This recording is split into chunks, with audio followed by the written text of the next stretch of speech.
శక్తి కొలుపు కార్యక్రమం అయితే పూర్తి చేసుకొని గణాచారి గారు అయితే తిరిగి ప్రధాన ఆలయం వైపు అయితే బయలుదేరి వస్తున్నారండి. ఇటు గణాచారి గారిని అటు శక్తి దగ్గర జరిగే పూజని రెండు ఒకేసారి వీడియోలో చూపించడం సాధ్యపడలేదు కాబట్టి అదొకసారి ఇదొకసారి అన్నట్టుగా రెండు కలిపి చూపించే ప్రయత్నం అయితే చేశానండి. మీరు అర్థం చేసుకోగలరు. గణాచారి గారు చేసిన సైగలను అనుసరించుకొని కొలుపు దగ్గర శక్తి కొలుపు దగ్గర చేయాల్సిన కార్యక్రమాలు చేసుకుంటూ పోయారండి. అంటే ఆయన మాట్లాడరు కాబట్టి ఎందుకు మాట్లాడరు అంటే కొలుపు మొదలైన రోజు నుంచి మాను పూజ ముందు నుంచి కొలుపులు అయిపోయే పూర్తిగా 9 రోజుల వరకు ఆయన మౌన వ్రతమే పాటిస్తారండి. ఆహార నియమాలు కూడా చాలా కఠినమైన ఉపవాసాలు అయితే ఉంటారు. అది మామూలు మానవులు అయితే చేయగలిగింది కాదు. చాలా కఠినమైన నియమాలు అయితే పాటిస్తారండి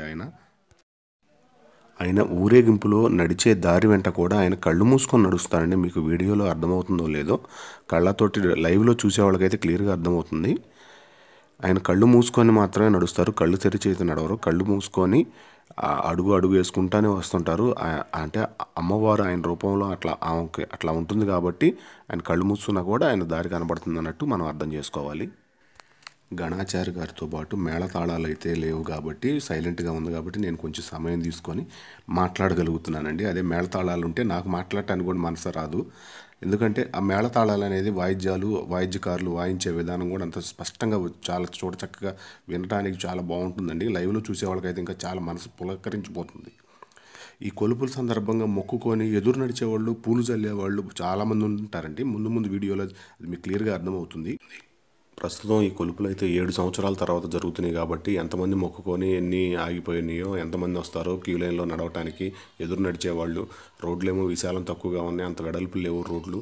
తొక్కిసలాట్లు ఏం జరగకుండా, ఏ గందరగోళాలు జరగకుండా అమ్మవారి ఆశీస్సులు అందరిపైన కలిగి అందరికీ ప్రశాంతంగా కొలుపులన్నీ దర్శనం పూర్తిగా అయ్యి అన్నీ అనుకున్నట్టుగా పూర్తి అవ్వాలని అందరం కోరుకుందామండి. 2018 తర్వాత అయితే ప్రతి 3 సంవత్సరాలకైతే అయితే కొలుపులు జరుగుతూ వస్తున్నాయండి ఆనవాయితీగా. మొదట్లో ప్రతి సంవత్సరం జరుగుతూ ఉండేవి. ప్రతి సంవత్సరం కనుక కొలుపులు జరుగుతుంటే ఎంత ఒత్తిడి, తొక్కిసలాట అనేది ఉండదని నా అభిప్రాయం అండి. 7 సంవత్సరాల గ్యాప్ రావటం వల్ల మొక్కుకున్న మొక్కులు చాలామంది ఆగిపోతాయి కాబట్టి వాళ్ళందరూ ఒకేసారి వచ్చి అమ్మవారికి ఎదురు నడవాలనే తపనతోటి, పూలు జల్లనే తపనతోటి అందరూ గుంపులుగా తొక్కిసలాట ఎక్కువైతే జరుగుతుందండి. ఎలాంటి అవాంతరాలు జరగకుండా కొలుపులైతే సాఫీగా జరిగిపోవాలని గ్రామ పెద్దలు కానీ, కమిటీ పర్సన్స్ కానీ ఎవరైతే ఉన్నారో అందరూ మంచిగానే కృషి చేస్తుంటారండి. కానీ చెప్పలేం కదా ఎప్పుడు ఎలా ఉంటుంది అనేది. ఎవరి జాగ్రత్తలు వాళ్ళు తీసుకుంటే అందరికీ మంచిదండి.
గణాచారి గారు అయితే గుడి లోపలికి వెళ్ళిపోయారండి. ఆయన విశ్రాంతి తీసుకుంటారు.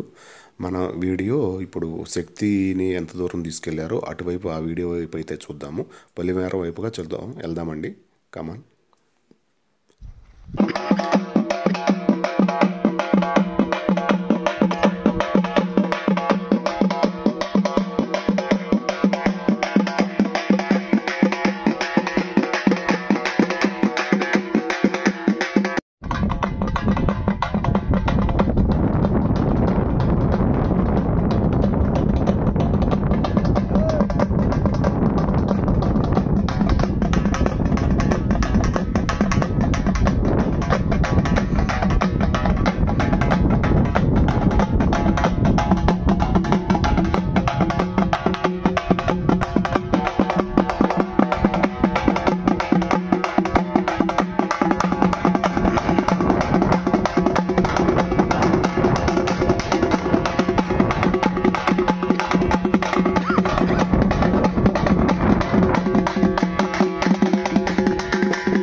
శక్తి కొలుపుకు సంబంధించి శక్తిని అయితే పొలిమేరకి చేర్చేశారు ఫ్రెండ్స్. దాదాపు ఇక ఈ వీడియో ఇంతటితోటి క్లోజ్ చేస్తున్నాము. నెక్స్ట్ వీడియోలో మళ్ళీ కలుద్దాం. మీకు అందరికీ అర్థమైందని అనుకుంటున్నాను. Thank you, by.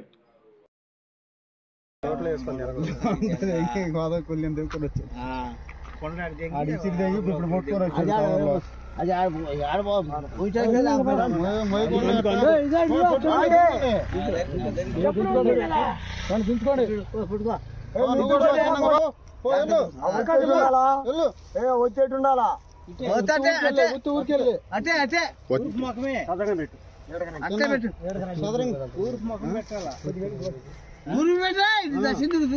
వచ్చేటు తూర్పుగా అదే ప్రదేశంలో నువ్వులే చూడ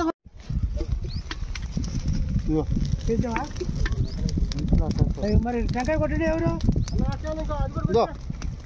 సాంబ్రాణి వేస్తారా ఇక